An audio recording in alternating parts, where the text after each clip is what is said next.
Planning and effective instructional plan.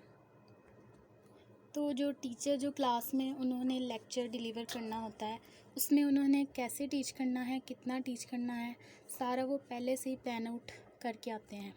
और इसको हम कहते हैं लेसन प्लानिंग, कि उन्होंने कौन सा टॉपिक, कौन सी क्लास और कितने टाइम में जो है लेक्चर डिलीवर करना है। कोई चार्ट यूज़ करना है, मॉडल यूज़ करना है, वाइट बोर्ड करना है या प्रेजेंटेशन देनी है, ये सब कुछ लेसन प्लानिंग के अंदर आता है और इसको हम बोलते हैं planning. Next, what lesson plan contain. What am I teaching, यानी टीचर ये खुद अपने प्लानर में लिखते हैं कि मैंने आज इस क्लास को कौन सा टॉपिक पढ़ाना है। हाउ विल आई टीच, यानी कि कौन से टीचिंग एड्स हैं वो यूज़ करने हैं। होम विल आई टीच, कौन सी क्लास, कौन से सेक्शन को आज ये टॉपिक पढ़ाना है। How will I check students, मतलब how will I know if my students understand, यानी उनको इवेल्यूएट करना, उनसे at the end of lecture questioning करना। जैसे जो भी टीचर ने टॉपिक पढ़ाया होगा, लेक्चर एंड होने से पहले वो एक रिवीजन करेंगे, जिसमें वो स्टूडेंट से क्वेश्चन करेंगे कि क्या ये टॉपिक उनको समझ में आया कि नहीं। कैरेक्टरिस्टिक्स प्री प्लान प्लान, जैसे हम डिस्कस कर चुके हैं कि ये जो लेसन प्लान होता है, टॉपिक टीच करने से पहले ही टीचर बना लेते हैं, ताकि जब वो क्लास में जाएं तो वेल प्रिपेयर्ड होने चाहिए, ताकि उनका जो टाइम है वो वेस्ट ना हो। अगर सब कुछ पहले से ही प्लान हो तो उनका टाइम जो है वो भी सेव होगा और वो इफ़ेक्टिवली टीच भी कर पाएंगे। Next, creates teaching learning environment. तो टीचिंग लर्निंग इन्वायरमेंट कैसे क्रिएट होगा? अगर एक टीचर जो है वो अच्छी तरह स्टूडेंट को पढ़ाएगा तो स्टूडेंट्स का उस टॉपिक में इंटरेस्ट डेवलप होगा, तो इस तरह एक अच्छा टीचिंग लर्निंग इन्वायरमेंट क्रिएट होगा। Helps to achieve instruction objective, makes teaching learning objective. Definitely अगर कोई चीज़ जो है वो प्लान के साथ करते हैं तो मिस्टेक्स होने के जो चांसेस हैं वो बहुत कम होते हैं। तो प्लानिंग होने की वजह से टीचिंग का जो फ़्लो है वो फ़्लो में चलती है और टीचर जो है वो कंफ्यूज भी नहीं होते कि हमने अब कौन सा मेथड यूज़ करना है, कौन सा टॉपिक जो है वो पढ़ाना है। एम्स एंड ऑब्जेक्टिव्स, कि लेसन प्लान बनाने की ज़रूरत क्यों है या इसके जो क्या हैं बेनिफिट्स क्या हैं।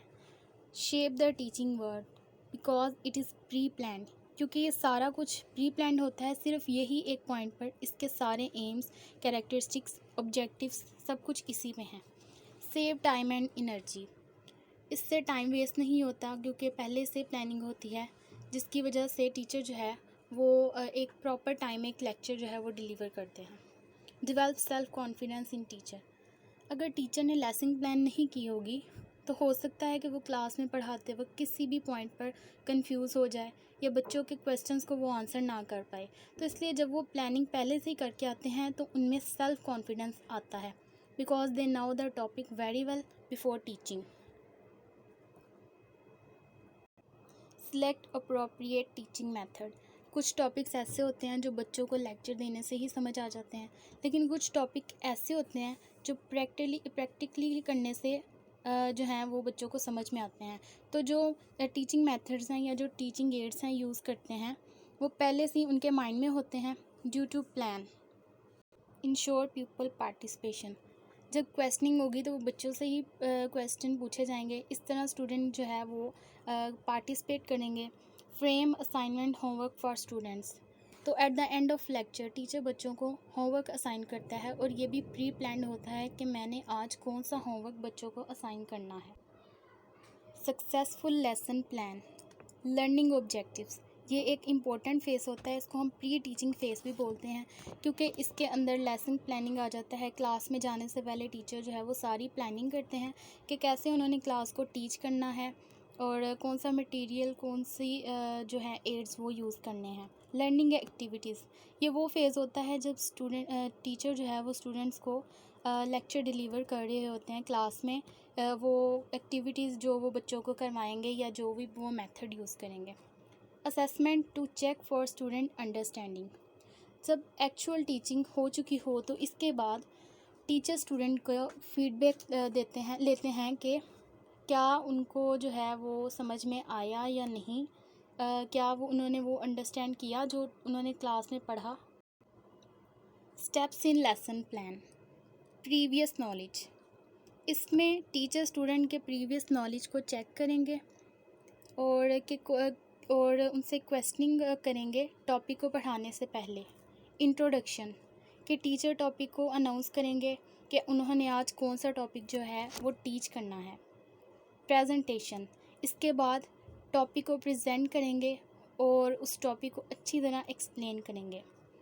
Review questions. इसमें टीचर स्टूडेंट से क्वेश्चन करेगा और उनका फीडबैक लेगा। Home task. Eight the end of lecture teacher बच्चों को एक होमवर्क असाइन करेगा जो कि उसने पहले से ही प्लान किया होगा। Teaching methods. क्लास को टीच करने के लिए डिफरेंट मेथड्स यूज़ किए जाते हैं। इसमें टीचर जो है वो डिफरेंट मेथड यूज़ करेगा। उसमें लेक्चर मेथड भी हो सकता है, रीडिंग मेथड भी हो सकता है, डिस्कशन मेथड भी हो सकता है एंड क्वेश्चन आंसरिंग मेथड भी हो सकता है। Teaching ads. टीचिंग एड जो है वो टॉपिक के लिहाज से टीचर चूज़ करेंगे। अगर टॉपिक जो है वो मॉडल मेकिंग से रिलेटेड हो या वाइट बोर्ड से रिलेटेड हो तो टीचर वही टीचिंग एड्स यूज़ करेंगे जो टॉपिक से रिलेटेड होंगे। मैनेजमेंट। लेक्चर डिलीवर करने से पहले टीचर टाइम मैनेजमेंट करेंगे कि उन्होंने ये टॉपिक कितने टाइम में कवर करवाना है और क्या वो रिसोर्सेज का प्रॉपर यूज़ करेंगे। डिसिप्लिन को देखेंगे, ऑब्जर्वेशन करेंगे और स्टूडेंट की परफॉर्मेंस को मेजर करेंगे। क्या स्टूडेंट जो है वो एक्टिवली पार्टिसिपेशन कर रहा है क्लास में या जो टॉपिक उसको पढ़ाया जा रहा है क्या वो अंडरस्टैंड कर पा रहा है कि नहीं। The last is assessment and feedback. जब जो टीचर है लेक्चर एंड हो जाएगा तो वो स्टूडेंट्स का जो है वो एक टेस्ट लेगा कि क्या उनको वो चीज़ समझ आई या नहीं और फिर उनको इवैल्यूएट करेगा, जजमेंट करेगा और देन प्रॉपर फीडबैक लेगा चाहे वो पॉजिटिव हो या नेगेटिव हो।